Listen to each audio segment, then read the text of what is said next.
大家好，歡迎嚟到字裏行間，我係 William。唔知大家細個讀書嘅時候呢，有冇係做考試卷啦？做完考試卷之後呢，咁就會複卷喎。複完卷之後可能會有啲題目去改答案，咁最尾反而呢係本來由啱改成錯呢。咁然後你就會同自己講咯喎，早知就相信自己嘅直覺啦，自己嘅直覺永遠都係啱嘅。但係如果我話俾你聽，其實呢一個係一個謊言呢。有3位心理學家做咗一個研究，翻查咗33份有關改答案嘅實驗。佢哋好詳細咁分析咗學生喺考試拆翻原本嘅答案，填上新答案嘅結果。你哋估下佢哋最後發現乜嘢？佢哋發現喺所有嘅改動入邊，有一半係由錯改成啱嘅，只係得1/4人呢係由啱改成錯嘅。咁即係話，其實你嘅直覺其實冇你以為咁可靠。但係我哋個大腦呢，有一種好強烈嘅傾向，就係好相信呢種直覺嘅。今日我哋要講嘅呢本書叫做《逆思維》，英文名嘅 Think Again，作者係華頓商學書院組織心理學家亞當格蘭特。呢本書要話俾你聽，唔係要你變得更加聰明，而係你要學識一件更加難嘅事，就係學會重新思考。為咗說明重新思考呢件事有幾難，我哋嚟睇一睇書本入邊講咗一個生死攸關嘅真實歷史故事。時間去到1949年嘅8月，地點係美國蒙大拿州嘅萬恩峽谷。咁係一個好炎熱嘅下晝啦。咁有15個精銳嘅空降消防員由飛機上邊跳傘降落喺萬恩峽谷。佢哋今次嘅任務係要撲滅一場由閃電引起嘅山火。咁呢一群人呢，唔係普通嘅消防員喎，佢哋係受過最嚴格嘅訓練，專門係去應付呢啲咁兇險嘅地形嘅。咁佢入邊呢，有一個隊長，佢嘅名叫做威納杜奇，佢帶住隊員沿住個山坡向下行，計劃呢喺大火嘅四周圍呢畫出防火線。但係就喺佢哋走咗1/4英里之後，風向突然間改變，杜奇抬頭一睇，大火已經呢越過咗峽谷。正係向佢哋撲埋嚟，火焰升到30尺高，而且唔到1分鐘就會燒過咗2個足球場咁大嘅距離。大火移動嘅速度遠遠係超越咗人類奔跑嘅速度。跟住杜奇立即就落命令啦，調翻轉頭，我哋往山頂去跑。隊員呢就拼命往上衝，喺啲草叢入邊呢爬上呢啲咁陡峭嘅山坡，佢哋呢跑咗好耐好耐，跑咗8分鐘，跑到氣都喘埋。距離山頂只係唔到200碼啦。咁但係喺呢個時候呢，杜奇做咗一件令所有人都覺得係好瘋狂嘅事。佢停咗喺度，佢彎低腰喺佢嘅袋入邊揾咗盒火柴，然後將火柴掉入前邊嘅草叢入邊。咁其中一名隊員呢，就好驚訝啦，即係講咯，哇！佢係咪傻咗啊？咁啊，大火就喺我哋背後。佢竟然喺前邊就再點多把火，咁但係咧，杜奇咧就一邊揮手，一邊就叫佢啲隊員咯，喂，過嚟啊，上嚟啊，過嚟呢邊啊！咁但係咧就冇人跟佢走喎，因為冇人明究竟佢喺度做緊乜嘢。因為喺啲消防員嘅訓練入邊咧，佢哋嘅工作就係滅火，咁點會人喺走佬嘅時候咧仲會放火咧？咁樣，咁但係其實杜奇咁樣做，呢啲叫做逃生火。佢將佢前面嘅草叢燒光，清空咗野火嘅燃料，然後佢將水壺裏邊嘅水倒喺佢嘅手巾上邊，蒙住佢把嘴，面朝下咁趴喺嗰塊呢被燒焦咗嘅土地上邊。咁當啲野火喺佢上邊呢燒過嘅時候呢，佢就靠近住地面嘅氧氣活咗落嚟啦。反而嗰12個冇跟住佢走，繼續往山頂跑嘅消防員，全部都俾大火追上，全部都不幸罹難啦。咁呢個故事未講完喎，因為喺呢個悲劇入邊，仲有一個更加令人心碎嘅細節。咁阿杜奇呢，就叫掉頭跑嘅時候呢，其實佢仲落咗另一道命令嘅，就係將你哋嘅裝備掉咗去啊。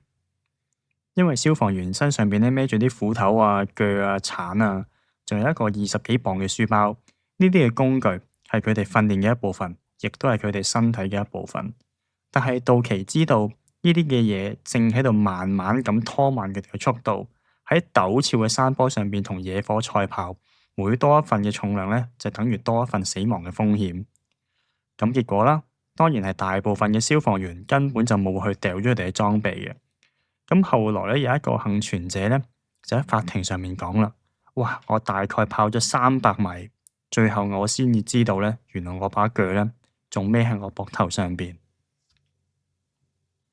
心理學家分析呢場災難嘅時候指出，因為對於啲消防員嚟講，佢哋掉嘅工具唔只係一件物品，而係佢哋嘅身份。啲消防員會諗：少咗我嘅工具，咁我係邊個？如果我唔去滅火，咁我仲係咪消防員？呢啲就係大腦嘅慣性。我哋習慣依賴舊有嘅訓練、舊有嘅工具、舊有嘅身份認同，即使呢啲嘅嘢已經成為變成致命嘅負擔。作者就話啦，喺我哋日常嘅思考入邊，通常會落入咗3種嘅模式。第一種係傳教士模式，呢種模式嘅人呢，就會覺得我嘅信念係神聖嘅，我嘅任務係說服你接受，就好似嗰啲捉緊住消防員就係要滅火信念唔放嘅人一樣。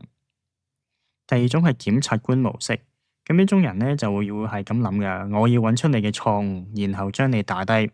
我哋喺網上面同人即係嘈交嘅時候呢，咁啊最常咧進入呢種模式噶啦。咁第三種係政治人物模式，咁政治人物模式嘅人呢，就係我講啲乜嘢取決於呢，我係得到最多嘅益處呢，我就會講噶啦。即係譬如呢，我哋會迎合我哋嘅老闆啊、朋友啊，咁啊成日都會係政治人物模式嘅。咁呢3種模式嘅共通點係乜嘢呢？就係佢哋都唔願意重新思考。咁而杜琪即係嗰個消防隊長啊，點解能夠活落嚟呢？就因為佢進入咗第4種模式，呢種模式叫做科學家模式。科學家模式嘅人呢，就會將自己嘅諗法當成係假設，而唔係真理。佢哋唔會問我點樣證明我係啱嘅，就會反過來問啦。如果我錯咗，會發生啲咩事呢？咁杜琪喺大火面前，佢冇堅持消防員就係滅火嘅信念，佢喺幾秒之內重新思考，而家嘅目標唔係滅火，係要活命啊！佢放低咗消防員嘅身份，變成咗一個為生存尋找方法嘅科學家。咁跟住大家就會覺得喎，哇，William 啊，你講一啲萬因峽谷大火咧係極端情況啦。咁我哋香港啊，我哋日常生活都唔會發生嘅。咁你而家講呢啲嘢同我哋有咩關係啊？咁其實關係就都好大嘅喎。嗱，咁大家試下諗下啦。喺香港，大家職場做嘢啦，有冇試過即係有啲公司有啲可能好舊好舊嘅規矩啊，或者流程咧已經好過時，咁咧跟住做咧就會拖慢大家嘅進度。咁但係你哋可能會講咯，哇！我哋一直都係咁做噶啦，咁可能就算你唔講，你同事都會咁講啦。咁跟住就冇人敢去改變咯。咁就好似咧嗰個咧掉唔走嘅鋸一樣啦。咁或者你哋有冇試過，明明知道一段感情咧係唔可以繼續落去噶啦，咁但係因為正正就係可能拍咗拖3年啦，甚至有啲咧係更多嘅年份，咁啊覺得個沉沒成本太高，就繼續撐落去。又或者你有冇試過，明明對而家嘅工作咧都冇乜熱情噶啦，但係因為已經做咗5年啦，咁啊繼續去堅持做落去，咁明明已經唔中意啦，都要繼續做喎。咁呢度咧就係書入邊所講啦，我哋會將自己嘅信念啦、計劃啦、身份啦，當成一啲咧唔可以放低嘅腳，即使咧佢哋已經拖慢咗我哋嘅速度，我哋亦都唔捨得放手。我哋害怕放低舊有嘅嘢，因為我哋害怕失去安全感，但係有時候正正就係呢啲舊嘢咧，會逼到我哋咧走入絕境啊！所以咧，我哋就有一句說話啦：你唔係保護緊你嘅想法，你係喺度保護緊你嘅自我啊！大家可以再去細心諗一諗呢句說話係咪啱嘅？你唔係保護緊你嘅諗法，而係你喺度保護緊你嘅自我。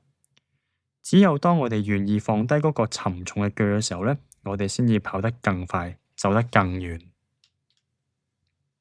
今日我哋講到咗第一個問題，點解我哋唔願意重新去思考？因為我哋俾咗舊有嘅信念同埋身份綁架咗。咁但係仲有一個更有趣嘅問題，點解越聰明嘅人呢，反而越難改變佢嘅諗法呢？書入邊有一個研究，發現喺數學測驗得到好高分嘅人呢，喺分析自己立場相反嘅數據嘅時候呢，表現反而比普通人更加差喎。即係其實越聰明就越固執。我哋嘅智力唔係幫我哋看清真相嘅工具咩？點解反而而家變成咗蒙蔽我哋雙眼嘅眼罩？下一集我哋繼續講，下次見，拜拜。